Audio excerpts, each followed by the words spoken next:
Welcome to episode 10 of Neon Genesis Evangelion, reviewed by a guy who's actually read Genesis. What is this series? Well, obviously enough, it's me, GW, a guy who's actually read the book Genesis, the light novel Genesis, reviewing the adaptation of Neon Genesis Evangelion. It's been a pleasant surprise. I figured it wouldn't be able to do anything that the original Genesis didn't. But it's taking some interesting themes and going. It's the same spirit, but a fresh take on it. And I appreciate it. So, I watched, of course, episode 10, The Magma Diver, or the English version, Magma Diver, or the other title is known by Magma Diver. For some reasons, we're not cool enough to have the extra "the." And again, this is another similar case of I don't have as much to say on this episode as I have with some previous ones. It's a pretty straightforward one, though we're continuing on with the fact it seems now that is the standard of Asuka will simply be living with Shinji and Misato from now on. And I will say, although there isn't as much to analyze, I feel there is some interesting stuff we've learned that, again, I feel we're going to see in the future. So that's for the plot. Asuka is really excited about an upcoming school trip that's supposed to be with them and with her, Shinji, and all their friends, as well as Rei, though she's apathetic to it. That's how Rei do.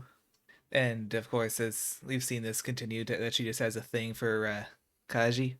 She has a thing for Ryoji Kaji, and she explains this all excitedly to him. And she asks what his school trip was like, only for him to state that there wasn't one because the second impact had just happened.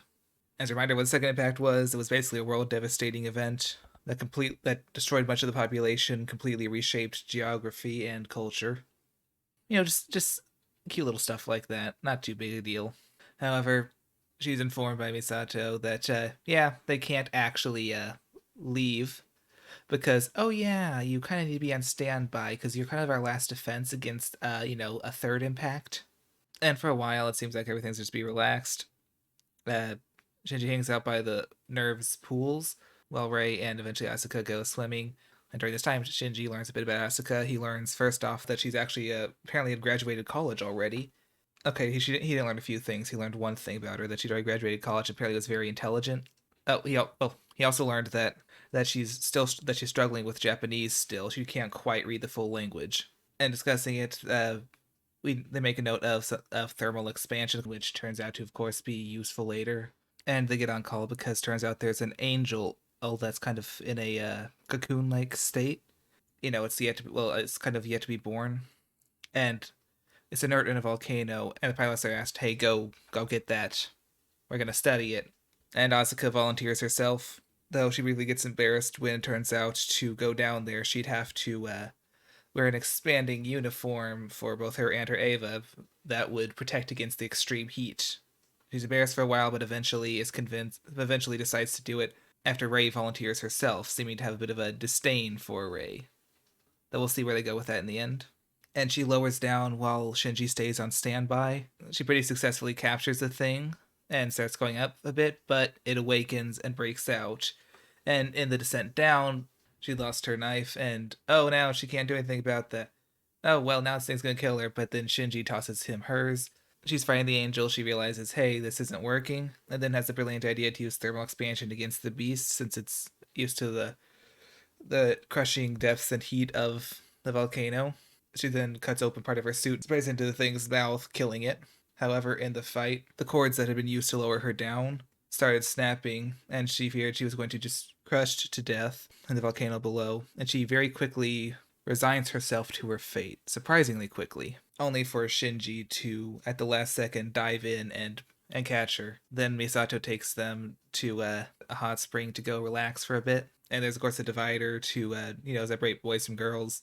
But Shinji hears the two going on about stuff and realizes that he's a little turned on there by their going on about certain things. It's been explored several times already, so it seems to be that they're setting up some more sexual themes for Shinji to be going through, especially in regards to Asuka. And we also get a chance to see a shot where it shows that Misato was injured in the second impact. She has a massive scar on her chest, and the episode kind of concludes with her and Asuka talking. Asuka asks if Misato knows everything about her, and Misato replies it's her business to know and not to worry. She knows, yes, she does know the truth about Asuka, and not to worry about it because it's in the ancient past. And the episode ends there. So it looks pretty clear there's some sort of tragic backstory there. I mean, she was asking for her mom in her sleep. She said that piloting the Ava is all she has. And now this. There's some sort of tragic backstory there. Though what it is, as for representation, again, I'm still thinking that she has a lot to do with the tale of Abraham, or maybe she also may have some inclusion of Jacob. Because, of course, in Genesis, Jacob was able to steal his brother's birthright via deceit, then ran away and found himself a wife and came back. And he even famously wrestled with an angel for a friggin' entire night. I mean, geez. So it could be that rather than just that she is a bit of an amalgamation of that kind of dark past, because Jacob, of course, then transfers from being kind of the protagonist to being a side character, or supporting character, I should say, in his son Joseph's story.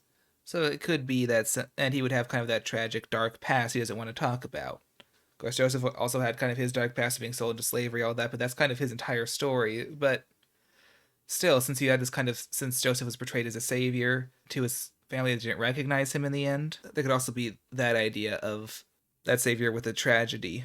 Now that I've even said that, now I'm starting to wonder if maybe she's meant to be more a representation of Joseph even. He himself was taken to a different foreign land, had to learn a new language. Well, I think he had to learn a new language. I don't know if they even say he might have known it already, or maybe they spoke the same language already. I don't know. I'm not sure what the implications were in that portion of the book. And serving as kind of a slave position, even still, similar to how Asuka really doesn't have any choice in staying. She has to stay. She has to pilot the Ava. She wants to, but she has to. Not too dissimilar from Joseph, who had an incredibly good attitude despite very, very rough times, and stayed faithful despite things not looking too hot for him for a long while. So there could be some strong correlation there. And even still, her being the second children, with Joseph being the second most powerful man in Egypt at the later stages of the story. Again, those parallels there exist. As for and these more sexual themes of Shinji, I'm sorry, I had to look this up.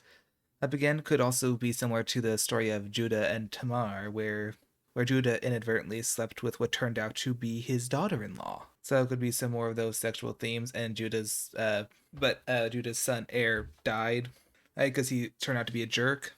Then Judah's like, okay, now, hey, Onan, Er's brother, uh, you guys sleep with your brother's wife.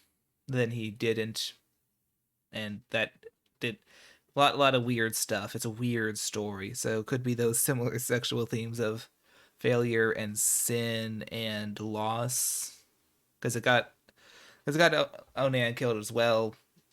I don't want to get into it. I'm sorry. It's really quite foul, and this is supposed to be on. And I'm putting this on YouTube as well, and I'm not sure YouTube's gonna let me keep it on if I get too much into this story. Just read Genesis 38 if you want to know that one.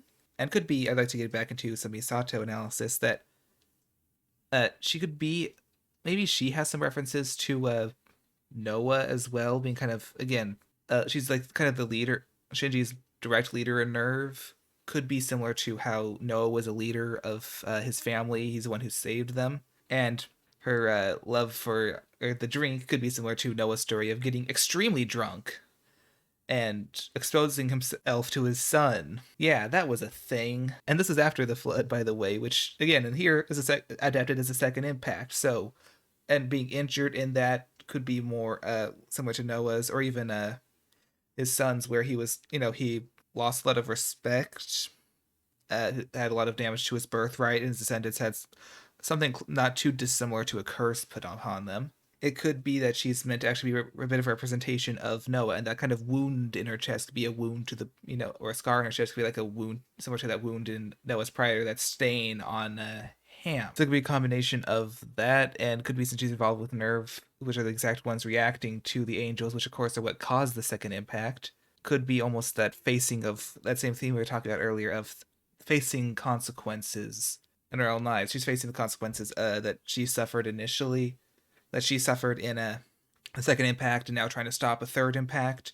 Whereas could be kind of rectification to the idea of Ham confronting his own failures and his own unwillingness to properly help his father and covering him up, instead just kind of going, oh, well, Just gonna tell my brothers what's up. Go tell him he's naked. So that could be another idea of what they're going for. I put the idea out that maybe she's meant to represent Eve.